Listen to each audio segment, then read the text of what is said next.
आडम मास्तरांनी मतदानाचा हक्क आपल्या परिवारासह बजावला। यावेळी माध्यमांशी बोलताना माजी आमदार नरसय्या आडम मास्तर काय म्हणाले हे पहा।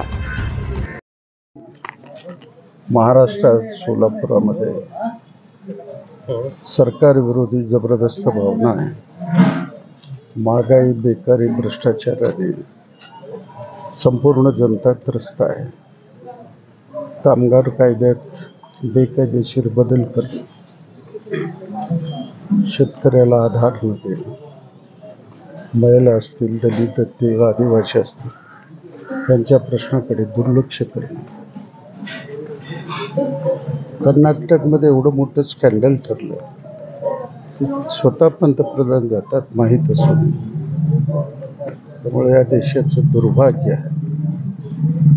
सोलापुरामधली जागा ही 40-50 हजार मतांनी सुटेल असं माझा अंदाज आहे। आणि देशात इंडिया आघाडीचं राज्य ही 300च्या आसपास इंडिया जागा येतील आणि एनडीएच्या जागा 200 ते 225च्या आसपास राहतील असा अंदाज। मोदी आले, योगी आले सोलापुरात प्रचार, मोदी आले सोलापुरात, योगी आले तर काय फरक पडेल? आता याचा फरक 2014-19 मध्ये दिसला।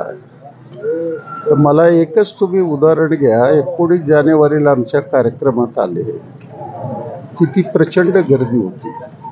त्यानंतर ओम मैदानावर त्यांनी सभा घेतली, किती गर्दी होती याच्यावर तुलना तुम्ही करा। हळूहळू मोदीवरचा विश्वास कमी होत आहे। लोकाला फसलेलं, लोकांचे प्रश्न गंभीर झालेलं आणि पंतप्रधान काही करत नाही ही भावना लोकांमध्ये पसरलेला आहे। त्यामुळे या वेळेला भारतीय जनता पक्षाने एनडीएचा पराभव ठरलेला आहे। त्यांनी 400 पार नारा दिले, 400 पार नारा दिलेत की त्यांनी? 400 आकडा जमाना झाला, ते 400 आकडा गेला। ते बहुमताचा आकडा घालण्याकरता ते प्रयत्न करू लागलेत। 272 येतील का नाही, रोज त्यांच्या बैठका चालू आहेत। कधी अशा बैठका मी बघितलं नाही। नड्डा साहेब, अमित शाह, मोदी साहेब रोज बसू लागलेत, टक्केवारी वाढवा म्हणू लागलेत। तर त्यांना कुठंतरी जाणीव झालेलं आहे, लोक आता जागृत झालेले आहे।